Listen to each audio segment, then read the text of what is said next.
address their problems as sharply as you can, because sometimes I've seen so many interviews that are just like random conversations. So they go around and around and around, like they cover so many topics, but they say nothing in depth at the end.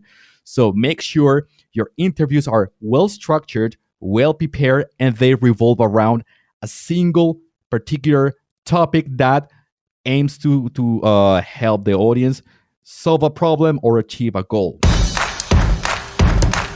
Welcome to the Anthropology Podcast. I'm your host, Megan Walker. As a former naturopathic doctor and anthropologist, I align the intersection of personal performance, purpose, and innovative thinking in badass women working to change the world as entrepreneurs and go-getters. Anthropology is the study and science of what makes an entrepreneur think, feel, and perform in a path compelled by a vision for helping others, solving problems, while building a life on your own terms. Together, we are exploring the health, mindset, and strategies that distinguish the world's best entrepreneurs. This is the Anthropology Podcast. Welcome to episode 226 of the Anthropology Podcast. This episode is a direct reflection of a question that I have been receiving a ton of in my DMs and in my inbox and honestly through all of our platforms. And that is, I want to start a podcast. Can I pick your brain? And I have a lot to say on starting a podcast, but sometimes it's better to just bring in the experts. And that's exactly what we did today. I am joined on the podcast today by David Pérez. David is a podcast coach. He has his own podcast where he discusses the ins and outs of launching, producing, and growing a podcast. And we're going to get into the nitty-gritty of what it takes to start, how to define your audience, how to create a podcast that actually has longevity, and how to leverage that podcast to grow your business. It was an amazing conversation, so much actionable advice. It is my pleasure to introduce you to David Pérez. David Pérez, welcome to the Anthropology Podcast. Thank you very much for having me, Megan. I'm excited to have this conversation. Before we jumped in, I was talking a little bit about our audience, and I was sharing that I work with a lot of practitioners. And one of the things we're noticing amongst our cohort of clinicians that we work with, everyone wants to start a podcast. I'm not sure if we're looking for projects because we're at home with the pandemic, or we're like, I've got thoughts and ideas I want to put out into the world. And so I'm really excited to have you here today for us to talk all things podcasts, for us to talk about, how do we make our shows effective? How do we get started? All the technical pieces. But I'm wondering, before we do that, David, can you share a little bit with my audience who you are and why you're uniquely positioned to have this conversation? Absolutely. Okay. I'm a podcast producer. That's the tag. That will be the easiest to identify. So I take care of helping coaches, particularly coaches in the health and wellness industry, but I also work with coaches in other areas.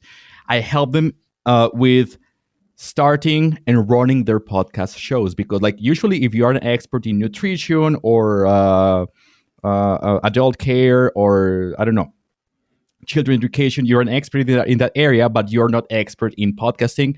And podcasting, just like any other form of content creation, demands some technical knowledge and skills. And some people just hate it. They like creating the content, having the conversations, but they have no idea about how to edit a piece of audio. Or maybe they do like it, but they don't have the time to do it. And there are other technical stuff involved. So I just make the process as hands-free as possible for whoever wants to run a podcast. I love that. Someone has asked me the other day, they're like, can you give me some pointers on how to get started with my podcast? We're 225 episodes in on this one. Yeah. And how do I edit it? And I was like, I don't know. I've never edited my own podcast, because right from the beginning, I enjoy technology, but I knew from the beginning that this wasn't necessarily going to be the best use of my time. So I'm so grateful that there are people out there who I can hand that off to, and who are really good at their craft, so I can stay in my lane. But here's where I want to start, David. I feel as though podcasting, as I mentioned at the beginning, is everyone is starting a podcast. Yeah. Can you just give us a sense of the landscape with respect to podcasts? How many new podcasts are getting started? Is this market is it saturated, or are there opportunities out there? Okay. So the landscape right now, I think is, even though it seems like it's saturated, it's just starting to blossom. That's the reality of things. There are millions of podcasts. I was speaking to one of the to the director of communications of Podbean, which is one of the main podcast hosting companies, and she was telling me they host over 5 million podcast shows. Like, that's one of the companies. So like, there are millions of shows. Of course, I mean, this includes podcasts in a lot of languages and a lot, like, broad range of topics. However, this is just getting started. The industry is growing, particularly in the area of health and wellness. I think health and wellness is one of the main industries in podcasting right now, because it's all about having conversations and sharing experience and transformational experiences mainly. And if there is saturation, I mean, there is going to be saturation in every single medium you use. There is never going to be like this a space where it's you and no more. If you go on TikTok, if you go on Instagram, if you go on YouTube or blogging or wherever you go, there's always going to be saturation. It's just making sure, or looking for the strategy of how you can make yourself stand out. I think, most of it, or part of it, is as maybe you've heard before, like finding a niche and trying to create your own space within that niche. That's one thing. And the other thing, and this is very important, and maybe that person listening right now should take note, is you have to think of the long-term game. Because a podcast is not like a Facebook ad that is like you publish it and you're going to be getting conversions after a week or 2 weeks or a month. No, this is going to take you at least a year and to start seeing results. And from then on, it's going to take more time to see the conversions, because the objective of the show is not just creating conversions, but also building authority, building trust, and creating network. And going back, I'm sorry, I jumped topics a little bit here. Going back to the growth of the podcast industry, as a producer, I can notice like the big difference in the last 2 or 3 years of how the industry is evolving, not just in terms of the content, but also in terms of the technology and software. Today, okay, we are like Megan and I, we are recording on Zencastr right now. This is new. Zencastr is a new thing, is a new solution. Also, Megan, I love your microphone. Like the microphone you have, it's a new microphone. It's a Shure SV2. I don't remember the name very well. And it's designed specifically for podcasting. So we have a lot of different industries that are converging now towards podcasting. So it's not just like people creating content, it's everybody around, like people who create software, people who create microphones, people who create like videos. So they are converging here, and it's just starting to grow. Yeah, no, I can feel that. And for me, certainly, the podcast has been a long game exercise in my business. And I will often say to individuals when they're first starting out, and we're going to talk about that, what do I need to know when I first get started, is having some element of clarity on what you want that podcast to do for you and for your business. And I caution people against this idea of, I'm going to get ad revenue from it. Like maybe in 10 years, but not right away. And so the extent of clarity that I had when I started my podcast was I actually just wanted an excuse to have conversations with compelling individuals. So, I've shared this before. I'm not the person at a conference who's going to walk up to the keynote speaker afterwards and just say, "Hey, keynote speaker, I just thought you were great." To me, that's not a conversation. It's sort of this fangirl moment. And I was never that person because I didn't know what to do with it. But now I will walk up to that keynote speaker and say, hey, keynote speaker, I thought that was great. I'm Megan. I have a podcast. I think you'd be really well positioned on it. And now we can actually open the doors to having a relationship. That was the extent of my intention for my podcast. And because I stuck with it, we've had lots of other options and opportunities that have that have come about. And so notwithstanding, you need a clear intention around getting your podcast started. On that technical side, David, what do people need to know? Like, what should that initial checklist look like when they're like, all right, I'm starting a podcast. I kind of, like Megan, kind of know why I'm going to get started. I'm committed to moving this forward. I don't know what I don't know. What are my next steps? Okay, so once you figured out the purpose of the show, and that is the long-term game, the technical side, it's rather easy to figure out. Some people usually are deterred or are very stressed about this side, and even though they have everything else cleared out, they do not move on because they are scared of the tech. It's actually pretty easy. Nowadays, you can just get a USB microphone, so you're not gonna need extra hardware or extra wires or extra anything. You just need a microphone, and that's it. There's one thing I recommend though, which is get a dynamic microphone. There are different types of microphones. A lot of people buy the Blue Yeti. I will say don't go for the Blue Yeti. It looks great. It looks like R2-D2 from Star Wars. It looks really cute. The design is beautiful, but it's not the best microphone out there because particularly for a beginning podcaster, because it's very sensitive. So it's going to catch your voice, but it's going to catch all the external noise and all the echo and everything that's around. So it's not going to sound very nice. So I would recommend to get a dynamic microphone, okay? Particularly a USB dynamic microphone. There is a very popular one, which is the Audio-Technica ATWAR 2100, which is the one Pat Flynn uses a lot. I think most of us I use that forever. Yeah, it's a beautiful mic. It's going to last you for years. It's built like a tank. You can hammer nails with it. I mean, it's a great mic. It's going to last you forever. And there are others from then on, which are pretty affordable, by the way. You don't have to break the bank. So that's on the microphone side. Please buy a microphone. Please. Please buy a microphone. Yes. Some people go out. I'm okay with my earpods. I'm okay with my No, you're not. Skyping headset. I'm okay with my laptop's built-in mic.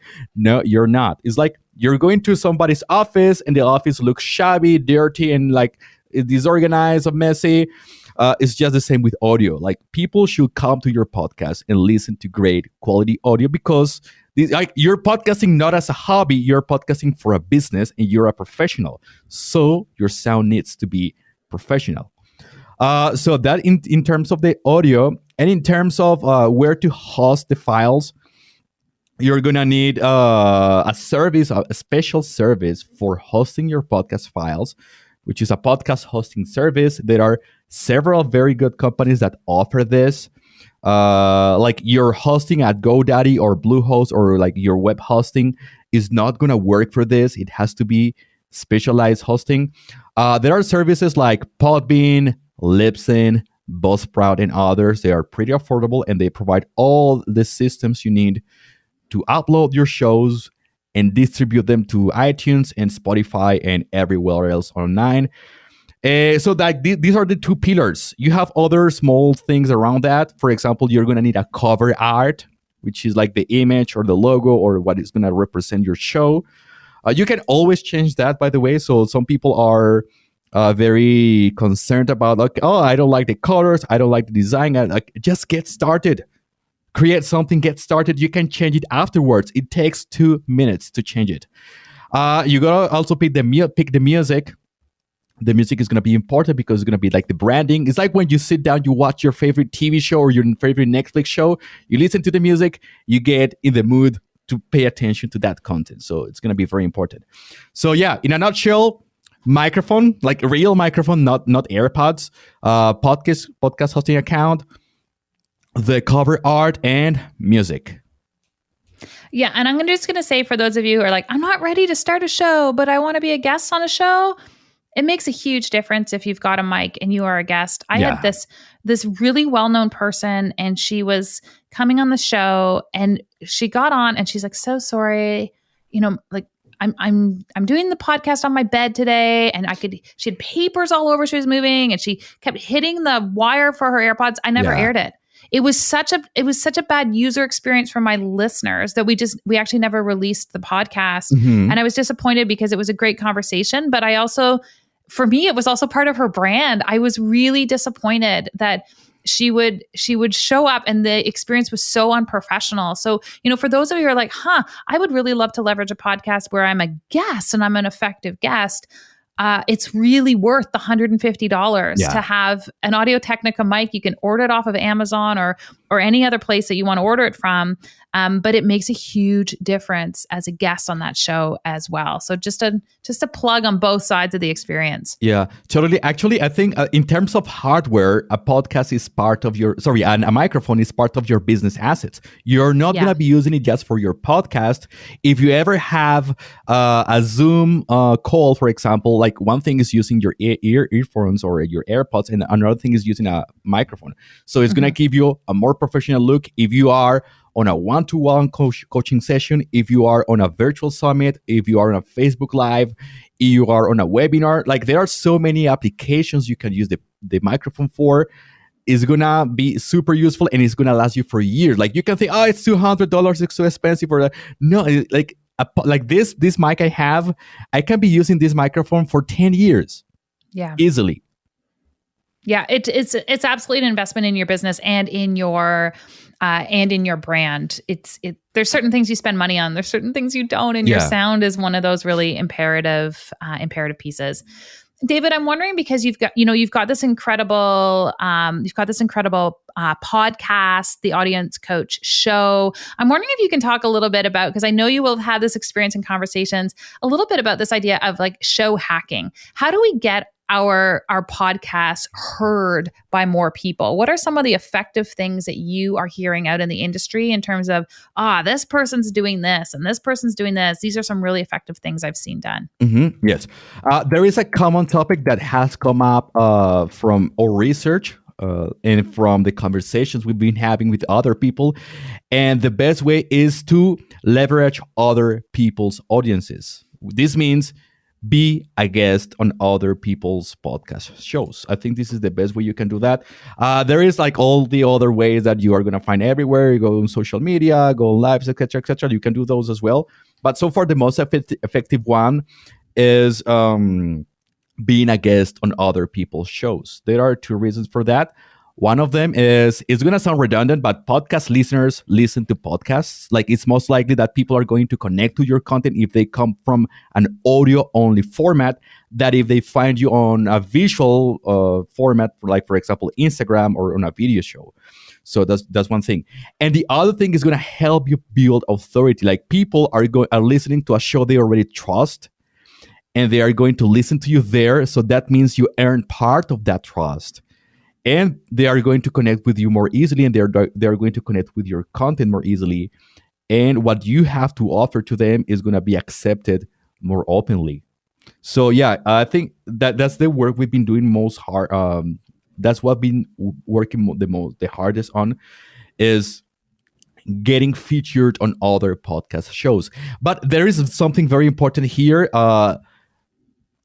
Do it as an act of service. And I learned this from a conversation I had with a coach. His name is George Cow.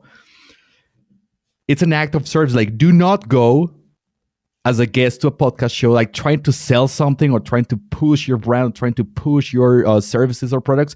Don't do that. Go there trying to offer the best you can for that podcast show's audience. Yeah, I've had guests on the show where I'd ask them a question, like, great question, Megan. If people go to my website and they enter their email address, they'll totally get this guide for that. And I am pulling my hair out. I had one person, and like 4 or 5 times in the show, she made reference to go and sign up for something on her site. And I was like, I just need you to answer one of the questions. So I couldn't agree more around this idea of acts of service. And this idea of getting onto other people's shows. Absolutely. I remember having this conversation with John Lee Dumas at an event we were at. And I was like, okay, get real with me. Like, how many shows are you on a month in terms of increasing your listenership? And he was like, I'm usually like 25 to 50 shows a month I'll show up on, and like just batch them out. And I was like, okay, your whole career is podcast. So realistically, for me to grow up my show, he's like, you should aim for 10. Like if you can get on 10 podcasts a month, your show will grow. And even that, I was like, okay, like I have another company, but it really stuck with me because I think sometimes we do this thing in business in general where we go through the motions, right? We're like, oh, I heard this, I should get on someone else's podcast. But like, you really need to make a decision that you want to grow your show and you're going to Yes. get on other people's podcasts. It's not, I'm going to do one or two. It's like, no, that is one of your strategies and you make time and space to deploy that strategy in your business. But I love hearing that from you because, at the end of the day, all the different things we can come up with, you just have to get on other people's shows. Totally. And I think it also points to something important when you're growing a business, and it's the numbers are a consequence of something else. And that something else is actually having that one-on-one conversation with somebody else, actually connecting with the person, not thinking of the people in terms of numbers, like how many followers, how many sales, how much revenue I'm making, but the connections I can make with people, how much I can support other people, how I can help them grow, and just having conversations. I think this is the key of it, and that's why podcasts are so strong, because it's having conversation. Like if I were where you're based, like you're based in Toronto, I could be in Toronto, we could be having a coffee, not recording this interview, but the value we'll be getting will be a lot. Well, now we're having that same conversation, but we are sharing that value with other people.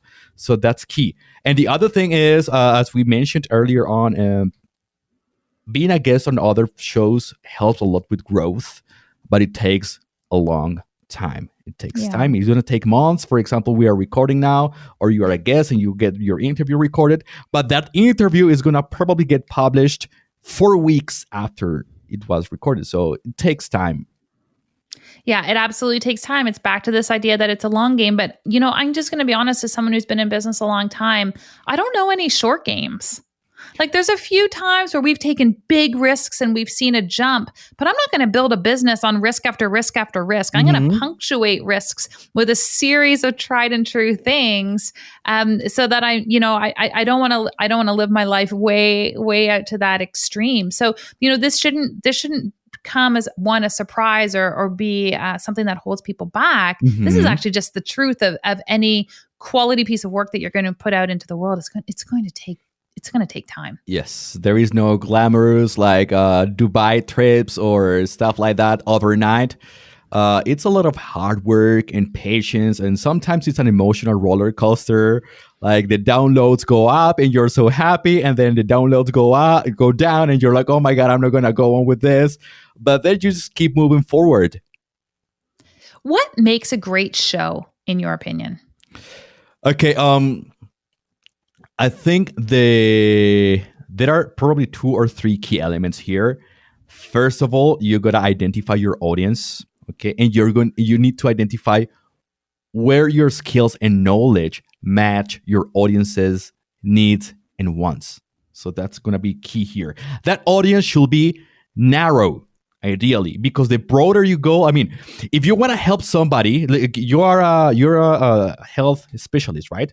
So the better you get to know your patient, because your patient has a particular medical situation, the better you get to know that patient, the better you can help him or her. But if you just go like you're not a specialist, you want to treat everybody the same way, you're not going to be able to help them. So find an audience that is like narrow, a niche audience, get to know them the best you can, and try to see or identify which of your skills match their needs and wants. So that's one thing. The other thing, in order to make it a great show, is address their problems as sharply as you can, because sometimes I've seen so many interviews that are just like random conversations. So they go around and around and around, like they cover so many topics, but they say nothing in depth at the end. So make sure your interviews are well structured, well prepared, and they revolve around a single particular topic that aims to help the audience solve a problem or achieve a goal. So that's very important. And I think the other part will be have fun. I think you will be have fun. A lot of making a podcast is being your true self, and letting people resonate with what you are. Some people are going to resonate with it. Some people are not. That's just fine. I can cover the same topic as many other podcast shows around in the industry, but some people are going to resonate with my strategy or my style, and they are not going to resonate with other people. Okay, I'm going to give you an example, like in a different setting. I used to be an English teacher. Okay, I used to teach English as a foreign language. Like, we were a lot of different teachers. We were teaching exactly the same book, exactly the same topics. So some of the students will resonate with one of the teachers, and they will be like very attentive and very active. And sometimes they will not be a very, very attentive and very active with some of the other teachers. Okay, so that changes. That changes depending on who you are. So it's just like be yourself. And of course, to get there, you need to get out of your comfort zone. Like, I'm an introvert, so for me it was like a shock therapy to sit down in front of a microphone, like have conversations with strangers. Like, it's tough at the beginning, but now it's like very entertaining and very fun. It is really fun. This is one of the highlights of my week, is having the opportunity to do these interviews. I like this rapid fire nature, because I do feel like when you're first starting a podcast, you really are in this beginner's mind, and you don't know what you don't know. You don't know what makes it great. We get caught up in the details. We think it's my intro music, and it's all the technical pieces. And sometimes it's actually just your capacity to sit down and have a conversation with someone without it feeling contrived and without it feeling, scripted. And we talked at the beginning, and I said, what would make this a successful show for you? And you said, let's just have fun. And I was like, great, because those are always our best shows.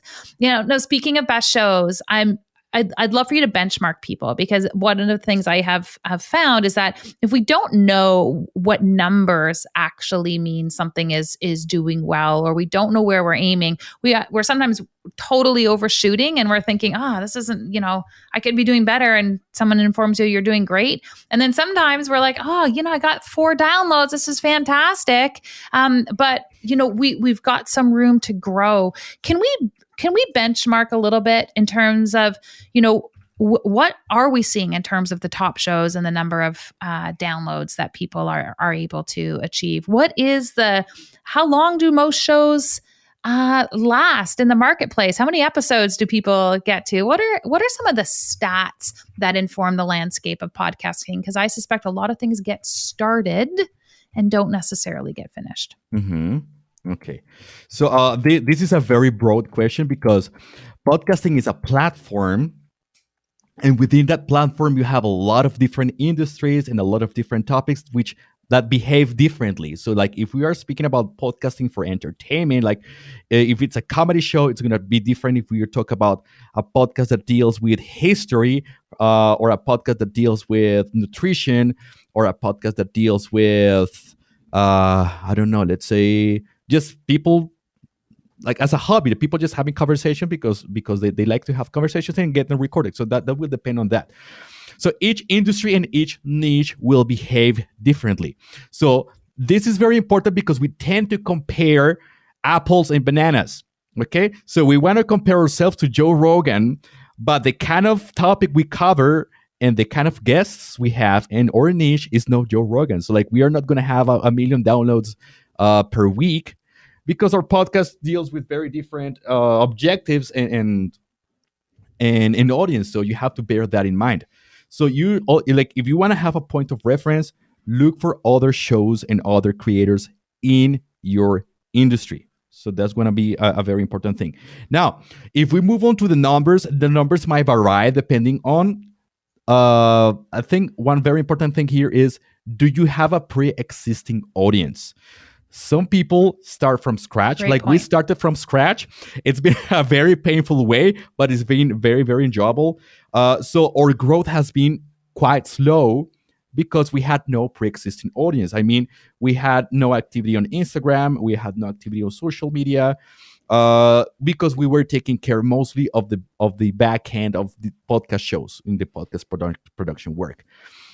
If you already have an Instagram following, or you have a large email list, it's gonna be very easy to get good numbers from the start. For example, I have a client who on her first episode got, like the first week, got 3,500 downloads. And now it's a new show, and she gets 5,000 downloads per week in average. Wow. Because she's a writer and she had a pre-existing audience. Right. Others, need more time to grow. But I think after 6 to 8 months, you can think about like having a 200 to 300 downloads per month in average. I mean, like if you're aiming like, it depends on the size of your niche as well. But I think that will be a good number to start with. And that means you need to focus a lot on promoting the content. Okay. It's not just putting the content out there and the algorithm. No, like, there's no algorithm on iTunes. There is no algorithm on Spotify. You need to work on promoting the show. So Right. focus 20% on production, 80% on promotion, and being guests on other podcast shows. So going back to the numbers, I think 300 downloads per month in the first 6 months to 8 months will be a good number. And from there, it should start growing slowly or quickly, depending on how much work you put into promotion and how receptive the audience is to what you are publishing. Now, in terms of how many episodes, and this is the thing, that's why Joe Pulizzi, who is a content marketer, says content marketing or creating content is a war of attrition. A lot of people create podcasts and they do not go beyond the 10th episode. Like a lot, like most podcasts you see out there, they will go maybe like 20% of them will go beyond the 10th episode, and just a fraction of that will go beyond the 20th episode, and just a few will continue after that. How long should a podcast last? I think as long as your business exists, because creating content is not an end. It is a means to an end. It's a continuum that like you should constantly be creating content, be offering value to your audience. And this is the thing, Megan. Like the market is always changing. Your audience is always changing. Yes. Like the type of audience, the type of clients you had a year ago are not the same people like you have now.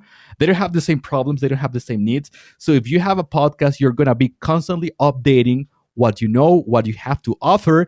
And this is something I love, particularly for health and wellness practitioners.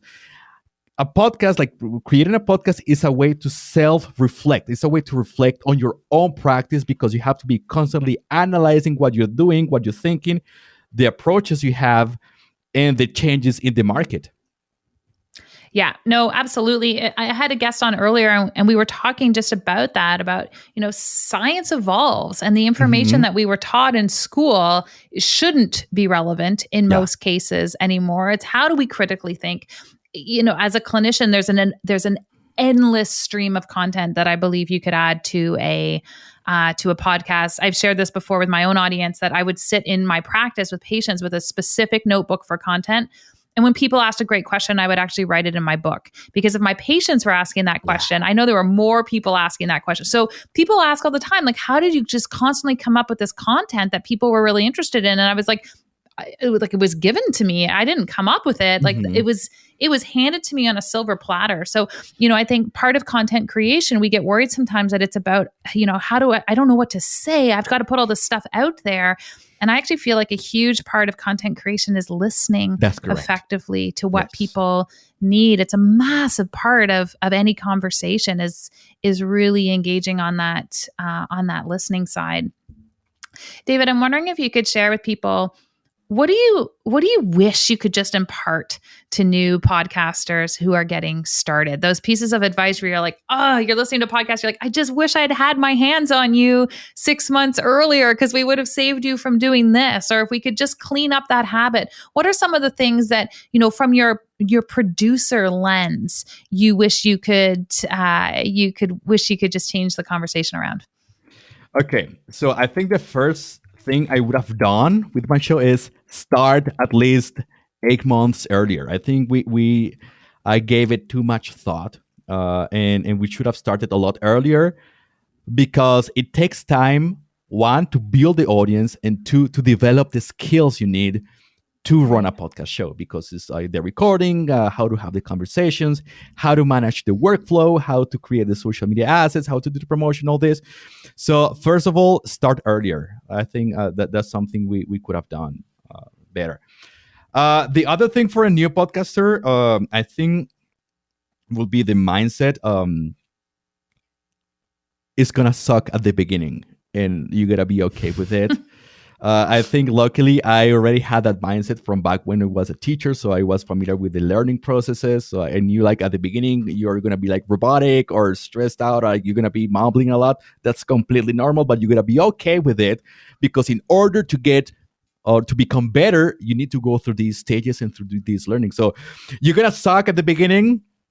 It's gonna be okay. You're gonna be okay with it. And the funny thing is, you think you're gonna suck and you're gonna listen to yourself. You're gonna complain a lot. But when other people listen to the content, they're gonna go like, "What are you talking about? This sounds great." Yeah. So sometimes it's like that self judgment, like that self sabotage thing. Yeah. So like maybe you just gotta punch the ego in the face and let yourself be yourself and allow yourself to make mistakes. Like there is no other way to improvement other than making mistakes and learning from them. And the other thing will be connect with people, having the conversations, one-on-one conversation. Not focus so much. Oh, of course they are important, like numbers, download numbers, follower numbers are important, but they are a consequence of something else. Okay, you don't get to them just out of the blue. You need to have those one-on-one conversations first, connect with people, offer value. Okay, always be in a mind of or in a mindset of giving, in a position of giving and collaborating with other people, because that's how you get to connect. I think podcasting is a matter of just connecting with people and having very, very nice conversations. Yeah, no, I couldn't agree more. And the number one is interesting because the thing I found most valuable about my numbers were not necessarily watching total downloads, although those are great numbers. It's actually looking at the topics of individual episodes, because there were a few episodes where, to be honest, I was listening to this. I'm like, I'm kind of bored with this conversation. I'm a little worried about how this is going to go. And yet we had huge numbers on some of these shows. And so it was a really great reminder to me, one, that my audience is not always in the same place that I am. So sometimes like I want to go really deep on a conversation. It's actually not what my audience needs. Yes. So I think looking at those numbers, like drop your ego at the door when you're doing that and actually look at those numbers from a place of value, not just I'm chasing a score, but like really understand what they mean, because it, for us, it really informs the kind of guests that we have on the show, the types of topics that we tackle, and how deep we go. Sometimes we go really deep, and sometimes we stay a little bit more superficial, and we watch what happens with respect to those numbers. So, look at your data through a lens of someone who wants to improve, not necessarily just chasing a score on the scoreboard. David, these are amazing pieces of advice. I feel like we've covered a large breadth of things. How do we need to get started? What things do we need to keep in mind? Some of those elements that will enable a show to be successful, and then some of the pieces that we need to be mindful of in order for our show to have some element of longevity. I feel like this is a great place to transition the interview. And I have a series of questions that I ask. I call these our KPIs. So just like we have key performance indicators in our business, I believe that we have them in how we live our lives as well. And so I've got a few rapid fire questions for you if you will indulge me. Okay, I'm nervous. Let's see. Don't be nervous. There's no math. That would throw me off. If someone suddenly threw math questions at me, I'd be like, peace out. I'm off your show. Okay, first question. What is your most recommended book so far this year? I'm reading one by Joe Dispenza. I have been putting it off for a while. Let me remember the name of the title. Like I know the name of the title in Spanish. What's the name? Stop Being Yourself. I love Joe Dispenza. Oh my God! Just let me Google it really quick. Breaking the habit of being yourself. Breaking the habit of being yourself. Yeah. Classic Joe Dispenza for sure. What is your favorite health hack? I don't know if it's a hack or not. Just mindful breathing. I think it's something that has helped me a lot. Yeah, just if you do it for 10 minutes a day, it's helped me a lot. To reduce or at least control my anxiety levels, because like sometimes I get very anxious, and to understand what's going on within myself. Like sometimes you react to something, or you're angry, or you are like stressed out, like you don't know why. So it's helped me a lot to identify what's going on within my mind, and to clear out those emotions and make better decisions. Amazing. How would you define your purpose? My purpose. Oh my God, that's a hard one. These aren't easy. Yeah, I think I'm still in the way or in the process of defining it. I am a dad, so I think when you're a dad, a lot of your purpose revolves around giving your kids and giving yourself, of course, the best quality of life you can. Not in terms of money, but in terms of like how you raise your kids, what values they have, what mindset they have for life, and living a nice life. Like, I'm not concerned about like getting a Bugatti or a Ferrari. I don't care about any of those things. I see myself like living a calm life in a farmhouse, like surrounded by coffee trees, coffee bushes. So I think I'm still defining that. And that's okay. I think that's a beautiful thing about purpose, is that there is that evolution, and it's a big question. Mm-hmm. And lastly, entrepreneurism. Are we born this way, or do we learn to become entrepreneurs? I think you can learn to become an entrepreneur. Actually, I was raised in a mindset of being an employee. Both my parents are school teachers. They have been school teachers for all of their life. So I was raised with the mindset of, you got to go to school, you got to go to university, become a professional, get your degree, and then go to a company or to somewhere else, and you got to work there until the day you die. So I did that for a time. I was a university professor for quite some time. But then I realized it was not the thing for me. I was not happy. I had achieved all the growth I had to achieve, and I had to go through a very painful mindset shift.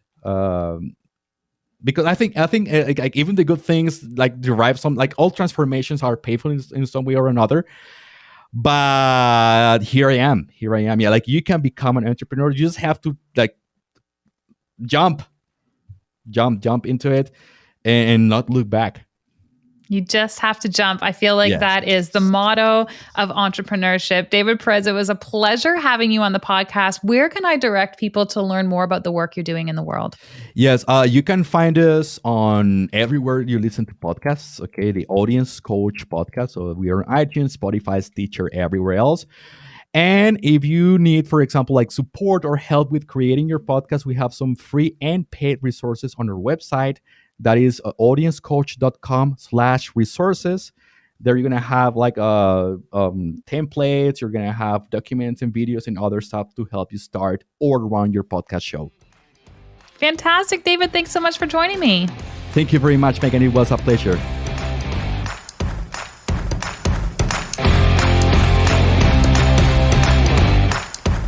I hope you enjoyed that episode of the Anthropology Podcast with David Pérez as much as I did. He was so great at giving us tangible pieces that we could action right away. Now, speaking of action and being able to access things like our show notes and all of the links that we talk about in our episodes, I am super excited to share that finally, I mean, like we've been working on this forever.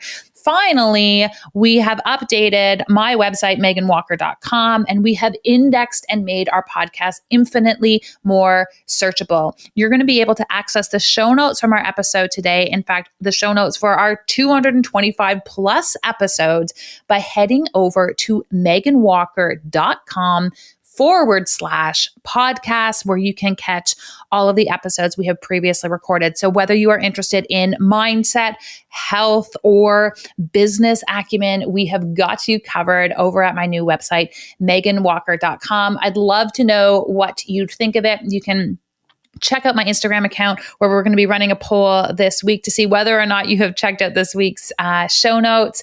We've got some really exciting episodes coming up over the next few weeks. We're really delving into the stories of female entrepreneurs, looking at some of the really compelling and incredible businesses they have been able to build, and understanding the balance and the mindset and the health pieces that go into making those elements of their businesses a success. As always, I'm Megan Walker. I'm wishing you an impactful week ahead, and we'll see you again next Tuesday.